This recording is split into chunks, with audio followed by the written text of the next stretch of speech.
पे आ गए थे हम लोग, फ्रेशन अप वगैरह हुए, नहाए धोए, उसके बाद अभी हमने ड्रेस चेंज किया है और अब हम एक्सप्लोर करने निकल चुके हैं उज्जैन।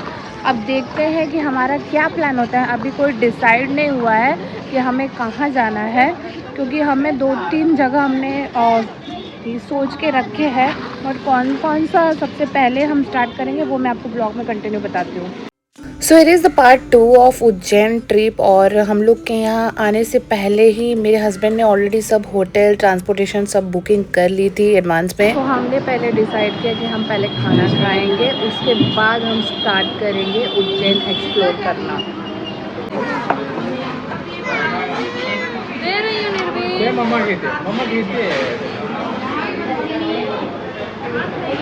डिसाइड किया कि हम सबसे पहले महाकाल चलेंगे।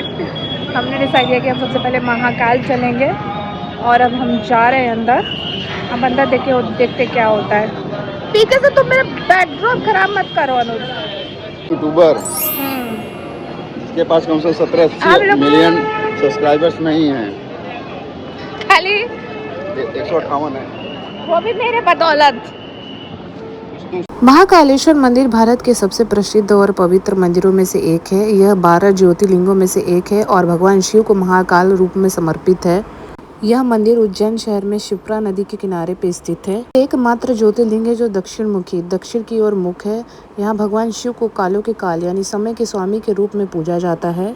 अकाल मृत्यु वो मरे जो कर्म करे चंडाल का, काल उसका क्या करे जो भक्त हो महाकाल का। कुछ इसी तरह जुड़ी है इस पवित्र स्थान की इतिहास।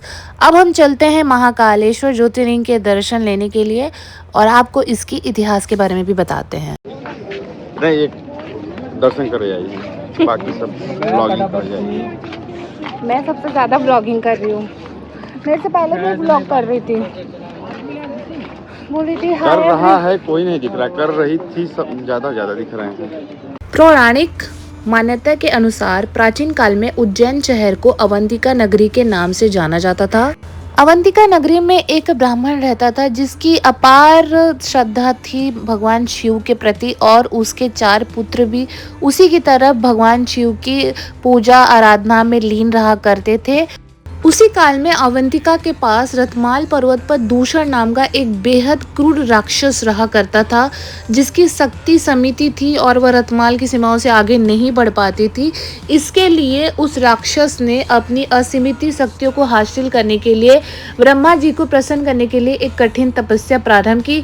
ब्रह्मा जी उसके तप से प्रसन्न भी हुए, उसे वरदान मांगने के लिए भी कहा, तो उसने त्रिदेव की समान शक्ति का वरदान मांग लिया। लेकिन ब्रह्मा जी ने उसे वरदान देते समय ये कहा कि अगर आप त्रिदेव की शक्ति हासिल करते हो और किसी भी शिव भक्तों को आपने सताया तो इसका बुरा परिणाम झेलना पड़ सकता है। लेकिन दूषण ने ब्रह्मा जी की बात को अनसुना किया और उसने अवंतिका में सभी लोगों को ये आदेश दिया कि पूजा पाठ करना बंद करे।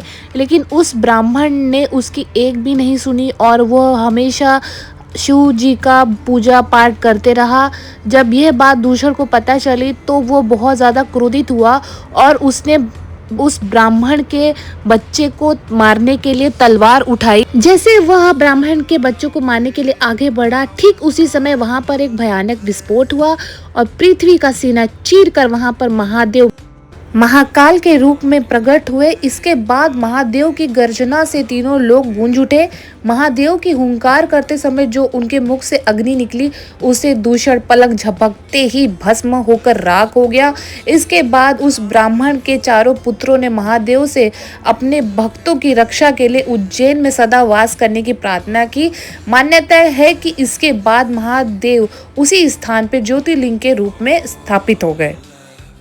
सो ये रही हमारे महादेव महाकालेश्वर ज्योतिर्लिंग की इतिहास। अब हम बात कर लेते हैं महाकालेश्वर मंदिर का जो कॉरिडोर है, जिसे महाकाल लोक भी कहा जाता है, वो कब बना? वो बना 11 अक्टूबर 2022 को। 900 मीटर से अधिक लंबा ये गलियारा है जो महाकालेश्वर मंदिर को रुद्रसागर झील से जोड़ता है। यहाँ शिव पुराण से संबंधित 108 पिलर, 200 से अधिक मूर्तियाँ, भित्ति चित्र और भव्य नदी द्वार देखने को मिलता है और इसका उद्घाटन प्रधानमंत्री नरेंद्र मोदी जी द्वारा किया गया था। इस कॉरिडोर को तैयार करने में 850 करोड़ रुपए लगाए गए हैं। बड़ी बड़ी प्रतिमाएं लगाई गई हैं, जिसमें 9 फीट की 19 प्रतिमाएं लगाई गई हैं, जिसमें यक्ष, यक्षिणी, सिंह, बटुक भैरव, सती, पार्वती, ऋषि भृंगी, विष्णु, नंदीकेश्वर, शिव भक्त रावण, श्री राम, परशुराम, अर्जुन, सती, ऋषि शुक्राचार्य, शनिदेव और ऋषि दधीचि शामिल है। 10 फीट की 8 प्रतिमाएं लगा गई हैं, जिसमें लेटे हुए गणेश, हनुमान, शिव अवतार, सरस्वती, लक्ष्मी, पार्वती, लंकुलेश, पार्वती के साथ खेलते गणेश जी को दर्शाया गया है। 11 फीट की 17 प्रतिमाएं हैं, जिसमें प्रवेश द्वार पर गणेश, अर्धनारीश्वर, अष्ट भैरव, ऋषि भरद्वाज, वरिष्ठ, विश्वामित्र, गौतम, कश्यप और जमदग्नि। 15 फीट ऊंची 23 प्रतिमाएं लगा गई हैं, जिसमें शिव नित्य, 11 रुद्र, महेश्वर अवतार, अघोर अवतार, काल भैरव, सरभ अवतार, खंडवा अवतार, वीरभद्र द्वारा दक्ष वध, शिव बारात, मणिभद्र, गणेश व कार्तिकेय के साथ पार्वती, सूर्य, कपाल मोचक शिव। 18 फीट की 8 प्रतिमाएं हैं, जिसमें नटराज, गणेश, कार्तिकेय, दत्तात्रेय अवतार, पंचमुखी हनुमान, चंद्रशेखर, महादेव की कहानी, शिव और सती और समुद्र मंथन। महाकालेश्वर मंदिर में प्रतिदिन 6 बार आरती होती है, जिसमें सुबह 4 बजे होने वाली भस्म आरती, जिसे मंगला आरती भी कहा जाता है, वो सबसे ज्यादा इम्पोर्टेंट है। तो विश्व की एकमात्र ऐसी आरती है जहां भगवान शिव को भस्म शुद्ध गाय के कंडों की राख से श्रृंगार किया जाता है, जो कि सुबह के 4 बजे से लेकर के 6 बजे तक चलती है। और यहाँ पे पुरुष के लिए धोती और कुर्ता अनिवार्य है और महिलाओं के लिए साड़ी। भस्म आरती के बाद दिन में 5 और आरतियां होती है, जिसमें भगवान के विभिन्न रूप जैसे कि घटा टोप, हनुमान रूप, शेषनाग अवतार और दूल्हा रूप में श्रृंगार किया जाता है। और संध्या आरती शाम 7 से लेकर 7:30 बजे तक होती है, जो कि अंतिम आरती कहलाई जाती है। अब इसके बाद आरती की डिटेल मैं आपको बता दूं कि अगर आप आरती देखना चाहते हैं तो आपको कम से कम 3 से 4 महीने पहले ऑनलाइन बुकिंग करनी पड़ेगी। अगर आप सोच रहे हो कि आप ऑफलाइन वहाँ पे विजिट करके मंदिर के पास आप भस्म आरती की जो स्लॉट है बुक कर सकते, तो ये बिल्कुल भी मत सोचना। मैं थोड़ा भस्म आरती की मुख्य बातें बताना चाहूँगी। यह आरती मृत्यु के भय से मुक्ति और मोक्ष दिलाने वाली मानी जाती है। भस्म आरती में पहले शमशान की भस्म का इस्तेमाल किया जाता था, लेकिन अब गाय के गोबर से बने कंडों का उपयोग किया जाता है।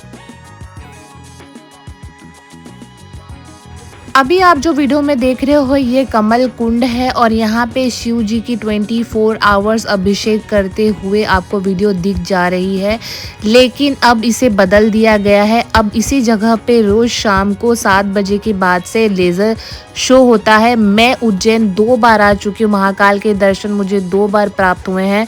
इसके पहले भी मैंने कुछ वीडियोस बनाए थे, तो मैंने इस वीडियो के साथ इस बार की जो विजिट है उसके साथ मैंने वो पुरानी वाली वीडियो भी ऐड कर दी है। तो मैंने सोचा कि आप लोग वो भी देख लो कि पहले कैसा था और अभी क्या क्या चेंजेस हुए हैं। मंदिर सुबह 4 बजे खुलता है और रात 11 बजे बंद हो जाता है। और एक सबसे ज़्यादा इम्पॉर्टेंट की नोट मैं आपको बता दूं कि अगर आपको महाकालेश्वर उज्जैन आना है तो आप सैटरडे संडे को प्लीज़ अवॉइड करिएगा, अगर आपको क्राउड नहीं चाहिए तो। महाकाल का दर्शन करने के बाद आप काल भैरव जा सकते हैं, हरसिद्धि माता जहाँ पे शक्तिपीठ है। उसके बाद आप राम घाट की शिप्रा नदी पे जा सकते हो, जहाँ पे संध्या काल की गंगा आरती होती है। फिर गढ़कालिका माता, बड़ा गणेश और गोपाल मंदिर। जैसे मैंने आपको अभी इसके पहले वाले क्लिप में दिखाया कमल कुंड, जहाँ पे शिव जी की अभिषेक हो रही थी, अब वहाँ पे लेज़र शो स्टार्ट हो गया है। तो हमने कुछ क्लिप निकाली थी जो कि आधा पौना घंटे का लेज़र शो चलता है, तो उसकी कुछ क्लिप आप देखिए।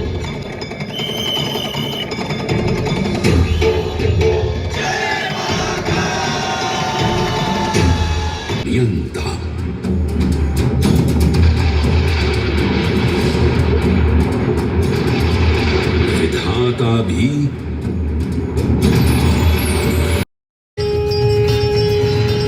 और यहाँ का आकाश शिव आशीष स्वर, श्मशान ऊषर क्षेत्र पीठम तू मनमेव च, पंचकैत्र न लभ्यते महाकाल पुरद्दते।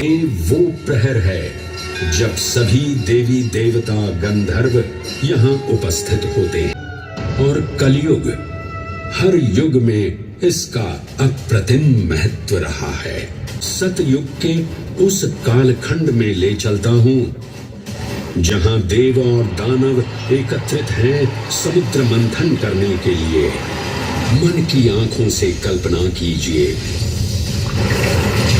भगवान विष्णु ने को नेति बना और मंदार पर्वत को मथनी बना सागर को मथ रहे हैं कि तभी जल का पाप कालकूट विष निकलता है और पूरी सृष्टि को अपने ताप से झुलसाने लगता है। इस भयावह स्थिति ने देवताओं और असुरों के बीच हाहाकार मचा दिया। पुकार लगाते हैं, ओम नमो भगवते रुद्राय, और फिर तुष्टा महादेव भक्तों की गुहार सुनते हैं। वो अपनी अंजलि में भर अपने कंठ में धारण करते हैं। से अमृत कलश प्रकट होता है। जैसे ही अमृत प्रकट हुआ, अमृत की पावन बूंदों से अभिसिंचित ये दिव्य उज्जैन भूमि रामायण के पृष्ठों में भी सम्मिलित हुई। जब वानर राजा सुग्रीव अपने यूथपतियों से सभी प्रमुख स्थानों पर जाने के लिए कहते हैं और उन्हें अवंती नगर यानी उज्जैन जाने का आदेश भी देते हैं। ये हैं महाकाल के 1008 दिव्य नाम। हाँ, मैंने काल चक्र को परिवर्तित कर दिया है। उज्जैन का संबंध महाभारत से भी जुड़ा हुआ है कि महाकालेश्वर मंदिर में स्थित कोटि तीर्थ जल का स्पर्श मात्र करने से अश्वमेध यज्ञ के समान फल प्राप्त होता था। उज्जैन में उदय हुआ मौर्य वंश का सम्राट बिंदुसार ने अपने पुत्र अशोक को उज्जैन का राज्यपाल बनाया। उज्जैन ने अपने भव्य तेज से जहां महात्माओं और शासकों को आकर्षित किया, वहीं इस नगर पर आतताइयों की दृष्टि भी पड़ी। उज्जैन में उदय हुआ एक तेजस्वी योद्धा महाराज विक्रमादित्य का। विक्रमादित्य की तलवार महादेव के तीसरे नेत्र सी चमकी। प्रचंड युद्ध हुआ। महाकाल की कृपा से शूरवीरों ने शकों को परास्त किया और उज्जैन में गणतांत्रिक शासन स्थापित किया। आदित्य की राज्यसभा महाकाल मंदिर में ही प्रतिष्ठापित थी। आज भी इस मंदिर की घंटियों में विक्रमादित्य की वीरता और शौर्य की प्रतिध्वनि गुंजायमान होती है।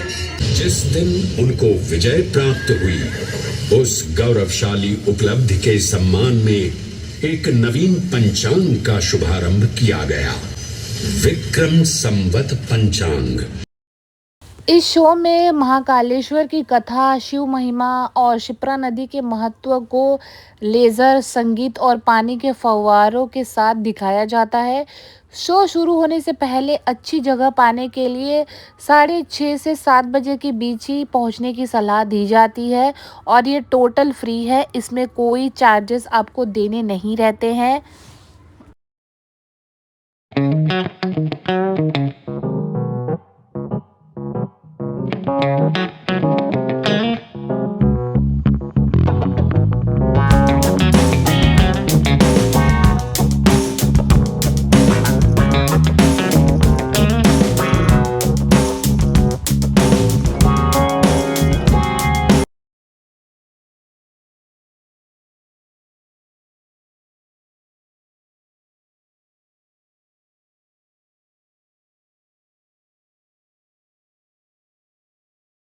महाकाल की नगरी से निकलकर उज्जैन का एक और प्राचीन और प्रसिद्ध शक्तिपीठ हरसिद्धि माता मंदिर हम वहाँ पहुंचे थे, जो कि महाकालेश्वर से 335 मीटर की दूरी पे ही था।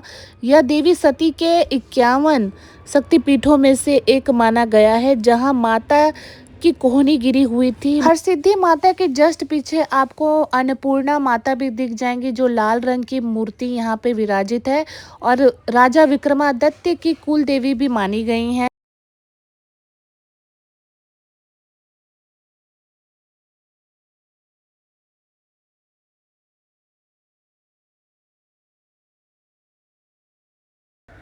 मंदिर के जस्ट सामने आपको 51 फीट के 2 पिलर दिख जाएंगे और ये बहुत ही ज़्यादा आकर्षित दिखते हैं जब इन पे दीप जलाए जाते हैं।